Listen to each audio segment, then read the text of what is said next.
بالکل یہی بات کر رہے ہیں. یہ حالیہ جو حملے ہوئے ہیں اسرائیل اور امریکہ کی طرف سے، اور ان حملوں میں آیت اللہ علی خامنہئی شہید ہوئے ہیں. اب یہ خطے کی صورتحال کس طرف بڑھے گی؟ اور ایران کو لے کر جو دیکھیں میڈیا کی جو یہ وار ہے جس کو ہم 5th جنریشن وارفیئر کہتے ہیں، اس میں نیریٹو بھی ہے نا، تو غلط بہت سے ایسے مسپرسیپشنز ہیں جو دنیا میں پھیلائے گئے ہیں ایران کے بارے میں جو ایگزسٹ ہی نہیں کرتے. تو یہ کیا ہم یہ بھی بات کریں گے؟ اور علماء کا کردار اس صورتحال سے نمٹنے کے لیے اس ریجن میں یہ جو انریسٹ ہے، تو اس میں اب کیا کردار ہونا چاہیے علماء کو، اور وہ کیسے رہنمائی کریں گے، تو ہم نے بات کرنی ہے کرنٹ افیئرز پر بھی. اور تقریب بھائی جو ہے ہمارے کا تو تعلق بھی ہے، بالکل علامہ صاحب کا تعلق بھی ہے، ایران میں رہتی ہیں اور خود بھی کافی عرصہ انہوں نے وہاں گزارا ہے، تو وہ وہاں کے اس لیے حالات بھی بتا سکتے ہیں، وہاں زندگی کیسی، اور یہ جو رجیم چینج کی بات کرتے ہیں، کون سا ظلم ہو رہا تھا لوگوں پہ، کیسی کیا زندگی بہت مشکل تھی، بالکل کیا ایسی مشکلات تھی؟ جی تقیب بھائی بتائیے گا. بسم اللہ الرحمن الرحیم. سب سے پہلے تو میں تمام عالم اسلام کی خدمت میں عظیم رہنما اور عظیم لیڈر آیت اللہ علی خامنہئی کی شہادت کی تعزیت پیش کرتا ہوں، اور ان کے تمام رفقا کی بھی جو شہادت ہے اس کی بھی تعزیت پیش کرتا ہوں، اور یہ دعا کرتا ہوں کہ پروردگار ان تمام شہداء کے درجات بلند فرمائے اور شہدائے کربلا کے ساتھ انہیں محشور فرمائے. قرآن کریم نے بیان کیا ہے کہ وَلَا تَحْسَبَنَّ الَّذِينَ قُتِلُوا فِي سَبِيلِ اللَّهِ أَمْوَاتًا بَلْ أَحْيَاءٌ عِندَ رَبِّهِمْ يُرْزَقُونَ. خبردار یہ تصور بھی نہ کرو کہ جو رائے خدا میں مر گیا ہے وہ مردہ ہو گیا ہے، بل احیاء، وہ تو زندہ ہے اور خدا کے پاس سے رزق پا رہا ہے. اور پھر دوسرا جو ہمارا عقیدہ، ہمارا مکتب ہمیں کہتا ہے کہ من مات علی حب آل محمد مات شہیدہ، جو آل محمد کی محبت میں مرتا ہے وہ شہید مرتا ہے. تو بہت بڑے لیڈر کی قربانی ہے، اور چاہے یہ قربانی ہو جائے لیکن خدا باقی ہے، اس کا دین باقی ہے، اس کا مذہب باقی ہے، اس کا قرآن باقی ہے، اور ہمارا مشن بھی باقی ہے. تو اسی مشن کو کہ جس کو اس عظیم رہنما نے قائم کیا تھا، ہماری قوم اسی کو آگے لے کر چلے گی. اور یہ واحد مسلمان لیڈر تھے کہ جنہوں نے اسرائیل اور امریکہ کی آنکھوں میں آنکھیں ڈال کر ان کو جوابات دیے ہیں، اور ایسے شجردار شخصیت تھی کہ جن کے سائے کے اندر آ کر لبنان کے مومنین، فلسطین کے مسلمان، دیگر جو خطے ہیں عراق کے، افغانستان کے، تمام خطوں کے اوپر ایک خاص ان کا کرم، ایک مہربانی اور ایک ان کا دست شفقت موجود تھا، کہ جس کے بعد مسلمانوں کو ایک حوصلہ تھا کہ جب تک یہ باقی ہے اور یہ قیادت باقی ہے تو یہ مشن اسی طریقے سے آگے چلتا رہے گا، اور کوئی بھی ہماری طرف میلی نظریں اٹھا کر نہیں دیکھ سکتا. اور اب بھی انشاءاللہ ہمیں یہ توقع ہے کہ ایک شخصیت ضرور بہت بڑا ہمارا قیمتی سرمایہ چلا گیا ہے، لیکن ہمارے پاس شخصیتوں کی کمی نہیں ہے. کسی نے کیا خوب کہا تھا کہ ظلم اب مزید ہو جائے، ہمارا بچہ بچہ شہید ہو جائے، ہم حسینی تھے، حسینی ہیں، حسینی ہی رہیں گے، چاہے ساری دنیا یزید ہو جائے. تو یہ مشن تو ابھی تک ہمارا انشاءاللہ قائم و دائم رہے گا.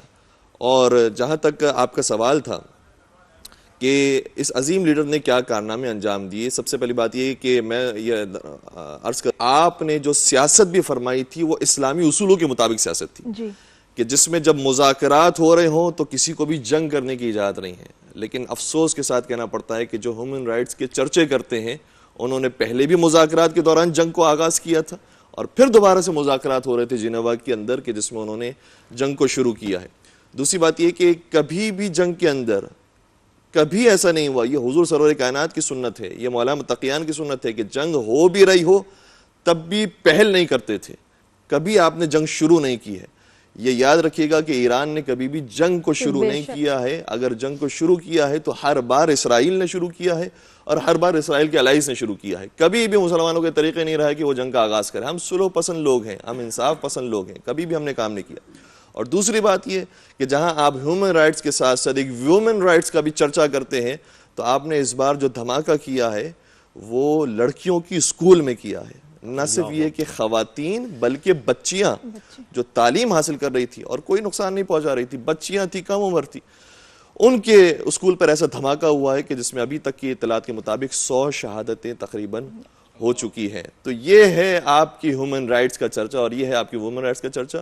اور دوسری طرف میں اس طرف بھی آؤں کہ جب آقا خامنہئی کی حکومت تھی، اور اب بھی جو صورتحال ہے اس کے اندر آپ یہی محسوس کریں گے، ہمارا چونکہ آنا جانا ہوتا ہے ایران، تو ہمیں اندازہ ہے اتنا ویلفیئر کنٹری ہے وہ، یعنی قابل تصور نہیں ہے. ہم خواب دیکھتے ہیں اور دیکھتے ہیں کہ یورپ کے اندر ایسا ہو رہا ہے, آسٹریلیا کے اندر ایسا ہو رہا ہے, کینیڈا کے اندر ایسا ہو رہا ہے. میں آپ کو ایران کی گراؤنڈ ریئلٹیز بیان کر رہا ہوں کہ وہاں پر ہم جو کچھ عرصے رہیں تو اس میں بجلی ہمیں 24 آورس ملا کرتی تھی, لیکن جب منتھلی بل آتا تھا تو اس کا ہماری کرنسی کے مطابق 500 روپے سے زیادہ بل نہیں آتا تھا.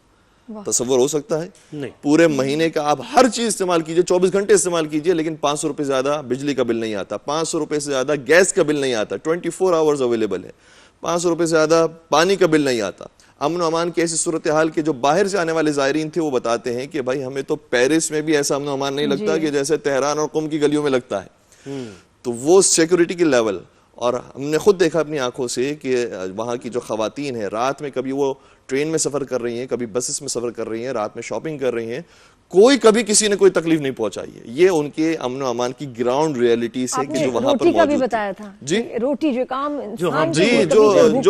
جو غریب رہنا چاہتا ہے اس کو کیا چاہیے؟ ایک تو بجلی چاہیے, پانی چاہیے, گیس چاہیے, باقی کھانے کے لیے روٹی چاہیے. تو روٹی وہاں پر جو ملتی ہے, ہمارے یہاں پر جو روٹی ہے اس کی سائز سے ڈبل سائز ملا کرتی تھی, اور اس کو بھی اگر پاکستانی پیسوں میں کنورٹ کیا جائے تو وہ 5 روپے سے زیادہ کی نہیں ہے. 5 روپے کی روٹی ملتی ہے, اور اتنی سہولیات موجود ہے. ہمارے جہاں پر ہم رہ رہے تھے وہاں کے قریب ایک پارک موجود تھا, اتنا بہترین اور خوبصورت پارک تھا. وہاں پر بچوں کو لے کر جائیں, فری آف کاسٹ ہے, وہاں پر جتنی دیر بیٹھنا ہے, اور اتنی خلوت وہاں پر موجود ہے کہ آدمی یہ محسوس کرتا ہے کہ جیسے وہ اپنے پارک کے اندر آیا ہوا ہے. یہ ہے ویلفیئر کنٹری کہ جس کا تصور, ایک امیج بنا دینا کہ جی ظلم ہو رہا ہے لوگوں. جی جو ہم اس کا جو نعرہ ایک بلند کرتے ہیں کہ مدینہ طیبہ اور دولت مدینہ کا, اس کا تھوڑا تھوڑا سا عکس ہمیں نظر آتا تھا ایران کے اندر. یہ اس کی میں گراؤنڈ ریئلٹیز ہیں جو آپ کی خدمت بیان کر رہا ہوں, اور اتنا امن و امان کی بات. بالکل. صاحب مفتی صاحب کو بھی شامل گفتگو کرتے ہیں. اور مفتی ابوذر غفاری, یعنی کیا اعلیٰ آپ نے شخصیت جو جن کو پیارے نبی جن سے محبت کرتے تھے ان کے نام پر آپ کا نام ہے, تو صاحب مجھے یہ کہیے گا, آپ کی ہی گفتگو سے اخذ کیے 2-3 جملے علامہ صاحب نے جب ہم بریک پر بات کر رہے تھے, آپ نے کہا کہ ایک سایہ دار شجر تھے, تو وہیں سے ذرا آغاز کریں. آپ کا بھی ایران جانا آنا رہا, اور وہاں لوگ کیا کہتے ہیں ذرا فرمائیے. بسم اللہ الرحمن الرحیم, نحمدہ ونصلی ونسلم علی رسولہ الکریم, اما بعد, فاعوذ باللہ من الشیطان الرجیم, بسم اللہ الرحمن الرحیم, ولا تقولوا لمن يقتل في سبيل الله امواتا بل احیاء عند ربهم يرزقون. صدق اللہ العظیم.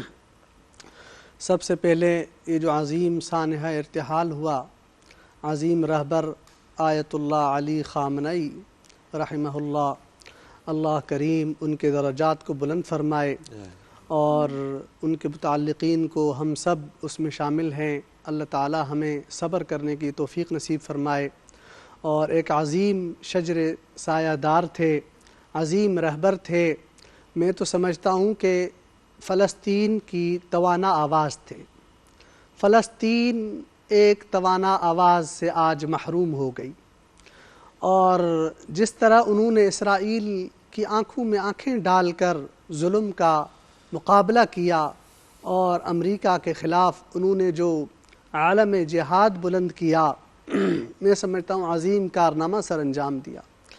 تھے تو بزرگ, لیکن ان کا عزم جوان تھا, ان کا ارادہ قوی تھا, مضبوط دل, مضبوط